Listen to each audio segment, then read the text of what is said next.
Ваши благоговейства, Ваше преподобие, господин ректор, колеги,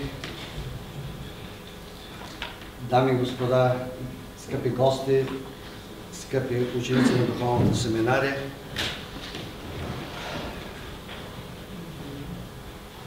нека да започна защо съм тук.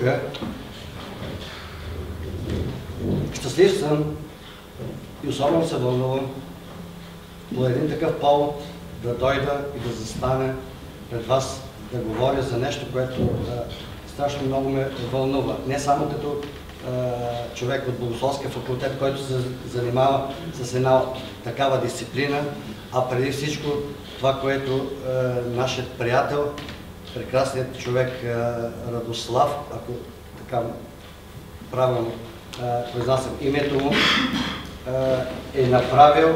И когато за първи път чух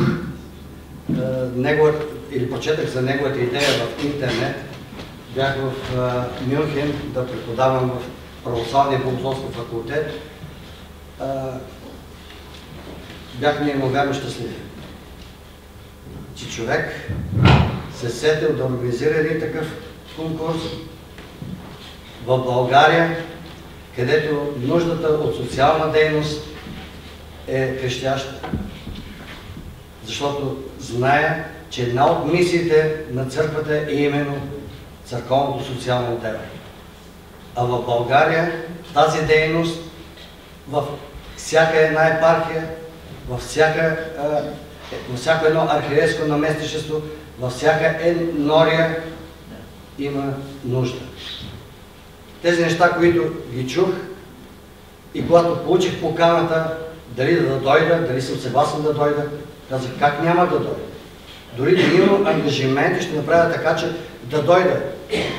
Защото това и другата идея за въвеждане на религиозно обучение като задължителен учебен предмет в училище са двете неща, които стоят на най-високо място в моята така активна дейност като преподавател или като човек, свързан с църквата.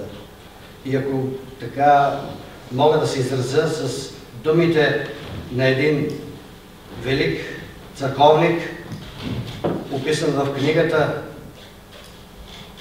Дипломатът в Расо, че дори и да ме гонят, дори да не желаят аз да отида, ще отида. Защото идеята да отидеш, да дискутираш, да разговаряш, да слушаш за църковното социално дело, за просветата, двата стълба на прекрасната дейност на българската екзархия по време на турското робство и след това движили екзарх Йосиф, когото си позволих да цитирам, са много важни. До мен е една от прекрасните студенти, Богословския факултет, магистърска програма, църковно-социално дело. И затова си позволих без колегата да знае, да я поканя тук до мен, след което ще я помоля да сподели какви чувства, защо тя и нейните колежки и колеги са предпочели църковно-социална дейност като магистърска програма. При това искам да споделя някои моменти от така милосърдната дейност в България и едни контакти лично към мен. Когато за първи път отидах в Германия и все още Българска православна църква нямаше своя църква, аз посещавах богослужението в Руската православна църква. И разбира се, сприятелих се с немци и се оказа едно семейство протестанти. Съпругът не пропускаше православните богослужения. Йоханес се казваше, от контакти с нас той прие православие. Беше тежко болен, млад човек, от рак. Оставаше му малко да живее. Когато чух, че моите приятели в Германия ми дават пари, за да подпомогна един дом за сираци в България, с храна в тези кризисни моменти тогава, за всеки един обикновен граждан, така му ли за тези домове в България, той ме срещна пред църквата, пред храма Божия и ми даде една голяма сума. И аз когато му казах: Йоханес, ти си болен от рак, тебе ти трябват пари за тази болест, а те са страшно скъпи. Той каза: вземи Божидар. Почина, Бог да прости Иван. Другият момент, който ме развълнува, това е една възрастна жена, пак свързана с този дом за сираци. Ще кажа къде е. Ветрен, Пазарджишко. Когато чу за тези помощи, тя казва: вземи тази сума, малка сума, това е цялата ми пенсия. Вземи да дадеш на тези дечица, които нямат майка и дете. Майка и баща, прощавайте. Защото отивайки там, те всички идваха от различна възраст. От най-малки до по-големи, може би втори, трети клас. Всички тичаха и искаха контакти с мен или с придружаващите ме лица. Това са моменти, които остават за цял живот. По-голямите дори общуваха с мене, задаваха ми въпроси и когато да си тръгваме, казват: нали ще дойдеш утре отново? Виждате, това са само просто една минимална част от нещата, които ни срещат в ежедневието. Исках да ви разкажа и за моите студенти, които са православни студенти в Мюнхен. Наред с католическият и протестантският факултет има православен факултет, където са студенти, деца на православни хора от Румъния, България, Сърбия, Гърция, Украина, бившите съветски страни. И по стечение на обстоятелствата, разбира се, наред с моите два предмета, хомилетика и религиозна педагогика, които преподавам, ми възложиха и пастирско богословие.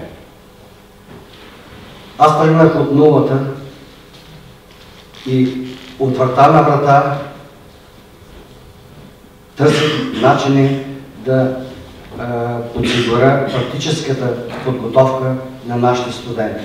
Защото едно е теоретичното разработки, упражненията са друго пак в затворена стая или кабинет, но когато отидат там и видят наркоманите, когато отидат в затвора и се срещнат с тези хора, когато отидат в болниците и се срещнат с болните и чакащи малко от малко помощ, или пък когато отидат в старчески дом, така се нарича тук нататък, сеньорен, нали, дом за сеньори, просто така, за да може не старци да не се обидят, разбирате ли, се казва сеньори, за да могат така достоинството, човешкото достоинство да им се запази.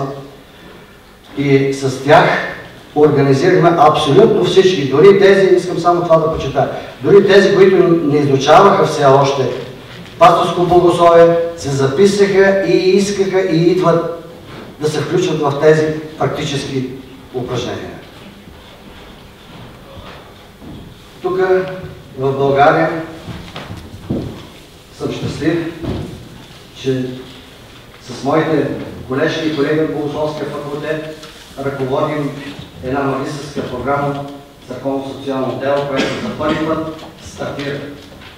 Пак се опитваме да бъдем полезни на църквата, на нашето общество. Но за целите, за самите студенти, които предпочетаха тази програма, за идеал, който ги води и ръководи. Нещо, което днес страшно много ме впечатли, когато цялата група студенти, заедно с господин доцент Нушев и аз, Негово високо пресвещенство, Овчански митрополит Григорий ни приема Светия Синод и дискутирахме. И той се трогна само от едно изречение, когато всички колеги споделиха някои места, когато чу, че ето ние сме тук и искаме да помогнем на църквата, да бъдем на ваше разположение в страната, там където вие имате необходимост. Българската православна църква. Но повече, нека не прозвучи от мене, а искам да помоля колежката Илиева, Бистрика Илиева, да сподели тези свои мисли пред вас. Благодаря ви, молитвено благопожелавам на всички вас, които искате в тази област да се отдадете, направете го. Прекрасно е да имате възможност да помогнете на някого. Благодаря ви.